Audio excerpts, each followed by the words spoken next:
হ্যাঁ thank you. এটা বেঁকে গেছে। এই সেকেন্ড গিয়ার থেকে ফার্স্ট গিয়ারে নেওয়ার চক্করে বাইকটা নিউট্রাল হয়ে গেল, আর নিউট্রাল হয়ে গিয়ে পড়ে গেলাম। ল্যান্ডস্লাইড হয়েছিল, এই দেখো এখানে ব্রেকও করা যাবে না।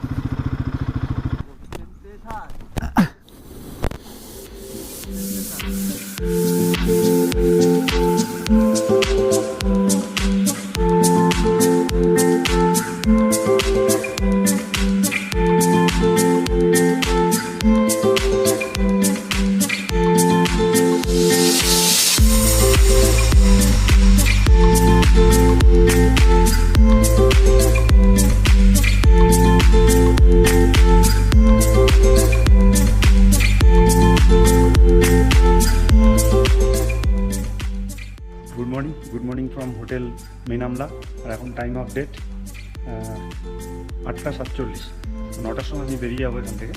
আজকে আমার ডেস্টিনেশন হচ্ছে পেলিং। তো এখান থেকে একটা সুন্দর ভিউ আসছে কাঞ্চনজঙ্ঘা।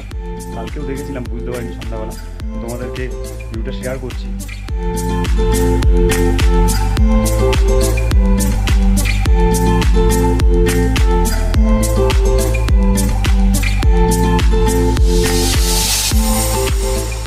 আজকে আমার রাইডিং প্ল্যান হচ্ছে এখান থেকে আমি বেরোবো পেলিংয়ের দিকে। তো চলো ব্রেকফাস্টটা সেরে নিয়ে তোমাদের সঙ্গে ডিরেক্ট দেখা হচ্ছে মোটো ব্লগ সেটা।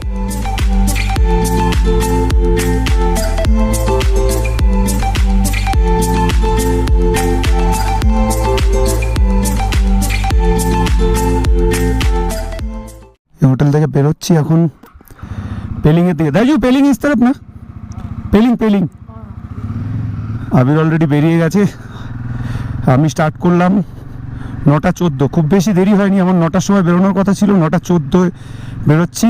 আমার টেমি হয়ে যাওয়ার কথা ছিল, কিন্তু কয়েকটা জায়গা এবার বাকি রেখে যাচ্ছি, কারণ একবারে সব করা সম্ভব নয়। যদিও ছুটি বেশি পাইনি, একদমই সীমিত ছুটি পেয়েছি, তাই টেমি, তারেবীর, নামচি এইসব জায়গা এক্সপ্লোর করলাম না। এগুলো নেক্সট টাইম যখন আসবো তখন এক্সপ্লোর করব। এখান থেকে পেলিং দেখাচ্ছে 2 ঘন্টা। ঠিক এখান থেকে 1 ঘন্টা যাবার পরে একটা জাংশন আসবে, সেখানে আবিরের সঙ্গে দেখা হবে। আর আমি এত আবির বলছি, এই আবিরটাকে তোমরাও দেখতে পাবে। আচ্ছা, এখান থেকে কাঞ্চনজঙ্ঘার ভিউটা তোমরা একবার দেখো, তোমাদেরকে দেখিয়ে দিই। জানি না গোপ্রোতে কতটা দেখতে পাবে, তবে ওই যে রেঞ্জটা দেখছো ওটা ওখান থেকে কাঞ্চনজঙ্ঘা। ওটা আরও ভালো করে দেখাবো পেলিংয়ে গিয়ে। কালকে রাতে হঠাৎ ঘুম ভেঙে যায়, কিসের জন্য? প্রচুর ঠান্ডা, মানে নাক বাইরে রাখলে জ্বলে যাচ্ছে আর কি ঠান্ডায়। টেম্পারেচারটা চেক করলাম আমি মোবাইলে, 4 ডিগ্রি। আমরা সমতলে থাকা মানুষজন, আমাদের এত ঠান্ডা সহ্য হবে কি করে? প্রায় রাবাংলা ক্রস করে ফেলছি, রাবাংলা থেকে বেরিয়ে যাচ্ছি। আচ্ছা, এই রাবাংলা নিয়ে তোমাদের বলি, রা কথার অর্থ হচ্ছে জংলি ভেড়া, ভং কথার অর্থ হচ্ছে বেড়ানো, আর লা কথার অর্থ হচ্ছে পাস। এটা আমি এখানকার যে লোকাল একজন গাইড আছে, কালকে আমার সঙ্গে রাতে দেখা হয়েছিল ওনার, আমার বাইক দেখে উনি আমাকে জিজ্ঞেস করছিল ডিটেলস। তো ওনার সঙ্গে কথা হলো, ওনাকে এই জায়গাটা সম্বন্ধে একটু জানতে চাইলাম। উনি তখন বললো এই ধরনের নামকরণ থেকে নাম করা হয়েছে রাবাংলা। অ্যাকচুয়ালি ম্যাক্সিমাম জায়গায় আমি এখানে লেখা দেখছি আই লাভ রাবং, তো রাবং থেকেই হয়তো রাবাংলা হয়েছে।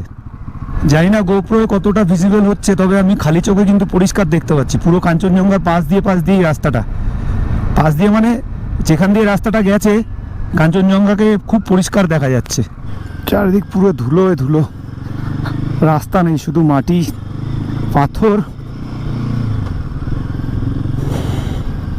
আগের গাড়িগুলো থেকে একটু ডিস্টেন্স রেখে যাচ্ছি, কারণ প্রচুর ধুলো ওড়াচ্ছে। আমার গোপ্রোর লেন্সটা একদম আবছা হয়ে গেছে। পরিস্থিতি খুব ভয়াবহ সিকিমের রাস্তাগুলোর। দার্জিলিংয়ের রাস্তা কিন্তু অনেক ভালো।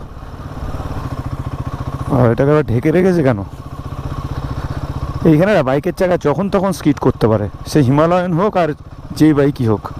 মাটিগুলো পুরো স্লিপারি হয়ে আছে, জল পড়ে আরও একদম আঠা হয়ে গেছে। যতটা রাস্তা আসলাম তার 70% রাস্তাই খারাপ।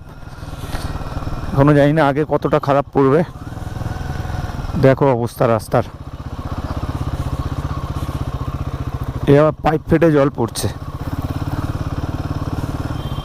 রাস্তার ভয়াবহতা দেখো, রাস্তা নেই কোথাও। এই জায়গায় নামার সময় না একদমই ক্লাচ করা যাবে না, হালকা পিক আপটা ধরে রেখে ডিস্ক ব্রেকটা চেপে হালকা করে নামতে হবে। ক্লাচ করেছো কি গাড়ি গড়িয়ে যাবে। ছিল একটা বাঁদিকে ছোট রাস্তা ঢুকে যাচ্ছিলো, আমি ওটায় ঢুকে গেছিলাম কারণ ম্যাপ ওখানেই দেখাচ্ছিল। তো একটা বাইকারের সঙ্গে দেখা হলো, বাইকার মানে লোকাল বাইক নিয়ে যাচ্ছিলো একজন। ও বললো ওই রাস্তাটা অনেক জিগজ্যাগ আছে আর ওই রাস্তা থেকে প্রচুর ছোট ছোট রাস্তা বিভিন্ন দিকে বেরিয়ে গেছে, তাহলে আমি ভুল করে ফেলতে পারি। এই জন্য আমায় বললো এই সোজা রাস্তা দিয়ে চলে যেতে। আর এখানে দেখছি অনেক গাড়িও যাচ্ছে, তো এটাই মনে হয় মেন রোড।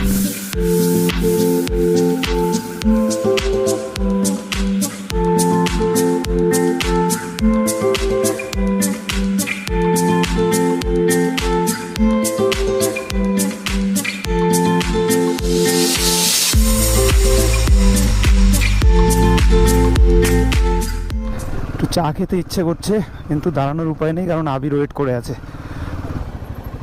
এই জাংশনের কথাই কি বলছিল, একটা ফোন করি। এটা হচ্ছে লেকশিপ মোড় জাংশন। এখান থেকে আমি ডান দিক নিয়ে নিলাম পেলিংয়ের দিকে।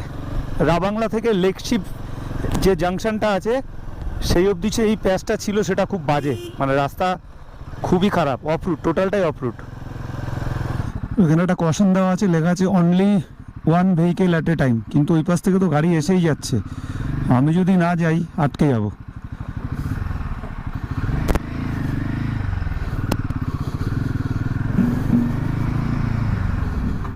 এই যে গ্রামটা, এই গ্রামটার নাম গেজাং। যে চৌমাথায় আমি দাঁড়িয়েছিলাম সেই চৌমাথা থেকে এটার ডিস্টেন্স 12 কিলোমিটার। এই গেজিং গ্রামটা এখানে শেষ হয়ে গেল। 7th মাইল গেজিং বলে জায়গাটার নাম, একটা পুলিশ পোস্ট আছে। হ্যাঁ হ্যাঁ, আচ্ছা এখানে কোনো শর্টকাট রোড তো দেখাচ্ছে না। ঠিক আছে ঠিক আছে, ঠিক ঠিক আছে।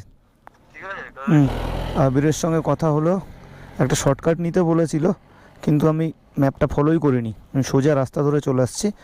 এখান থেকে আর 35 মিনিট, মানে 14 কিলোমিটার দেখাচ্ছে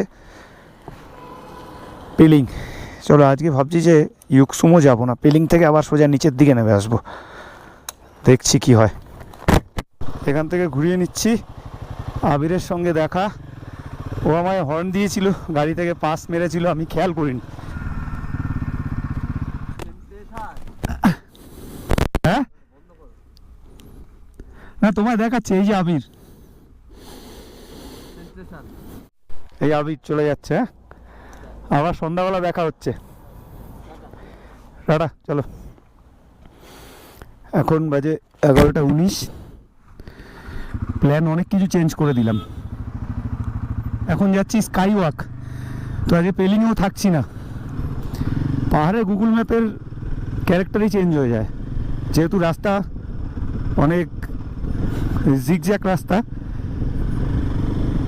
এই জন্য যদি এই দিক থেকে এইদিকে রাস্তা দেখায়, যখন তুমি কর্নারে যাবে তখন রাস্তাটা উল্টো পাল্টা দেখিয়ে দেবে, যতক্ষণ না তুমি টার্নিং নিচ্ছ। পুরো রোডটা খাড়া ছিল, ক্যামেরা যে অন করব সেই অপশনও পাইনি। দেখো এর থেকেও বেশি খাড়া ছিল। আচ্ছা ফেরার সময় দেখাচ্ছি তোমাদেরকে। বন্ধুরা তোমরা দেখতে পাচ্ছ আমি এন্টার করে যাচ্ছি এখন পেলিংয়ে। Welcome to Pelling. এখান থেকে আর 13 মিনিট দেখাচ্ছে আমার ডেস্টিনেশন আজকের স্কাই ওয়াক। স্কাই ওয়াকে দেখি কতক্ষণ টাইম লাগে, খুব বেশি টাইম ওখানে স্পেন্ড করব না, আধ ঘন্টার মতো টাইম স্পেন্ড করে তারপরে ব্যাক টু जोरथांग। इस रास्ते से सीधा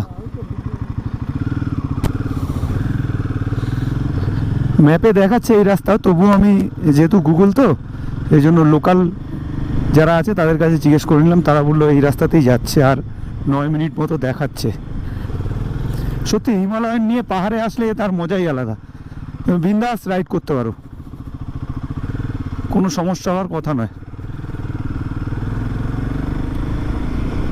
এখানে এনাকে জিজ্ঞেস করে নিচ্ছি, হয়তো ভুল দিকে চলে গেছিলাম, একটু জিজ্ঞেস করে নিচ্ছি। ম্যাম স্কাই ওয়াক হ্যাঁ বললাম না, একটু ভুল দিকে চলে গেছিলাম। এটা অফরোড তো, তাই আমি ভাবলাম যে হয়তো কোনো গ্রামের ভেতরে গেছে। ওপরের রোডটা টার্মেক রোড, ওটাই ধরেছিলাম। এখনও দেখো গুগল কি দেখাচ্ছে, কোথা থেকে ইউটার্ন ফিউটার্ন দেখাচ্ছে বুঝতে পারছি না, এটাই সমস্যা। এখনও সেই 10 মিনিটই দেখিয়ে রেখেছে, একটু আগে 9 মিনিট দেখাচ্ছিল। রাস্তাটা দেখো, তো ডাউল ডাউল ফিল লাগছে। এইবার সঠিক পথে এসছে 7 মিনিট। এটাই গুগলের প্রবলেম। আর তোমাদের কিছুক্ষণ আগে আমি বললাম যে কথাটা, যে পাহাড়ের এত জিগজ্যাগ রোড, গুগলও কনফিউজ হয়ে যায়। অনেকটা হাইট গেইন করছে একদমই কম জায়গার মধ্যে।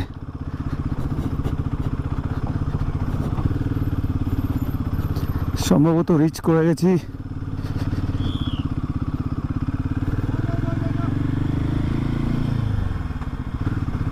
আচ্ছা, এখানে একটা বুদ্ধা স্ট্যাচু আছে দেখছি, যদি ড্রোন উড়াতে দেয় তো খুব ভালো, জানি না কি হবে। আচ্ছা, ওইটা স্কাই ওয়াক, ওটার উপর দিয়ে বুদ্ধা স্ট্যাচুতে যায়। টিকিট কিतना है इधर? 100 रुपीज़ না? আমি এন্টার করছি এখন স্কাই ওয়াকে। আর এখানে ড্রোনের জন্য চার্জ আছে আলাদা, সেটা সম্ভবত 1000 টাকা বলছে। রাবাংলার মতো এখানেও একটা বুদ্ধা স্ট্যাচু আছে। আচ্ছা, এখানে শু খুলতে হবে না? ঠিক ঠিক। এই রেঞ্জটা পুরো হিমালয়ান রেঞ্জ, যেটা কাঞ্চনজঙ্ঘা, এখান থেকে পরিষ্কার দেখা যাচ্ছে। ওই যে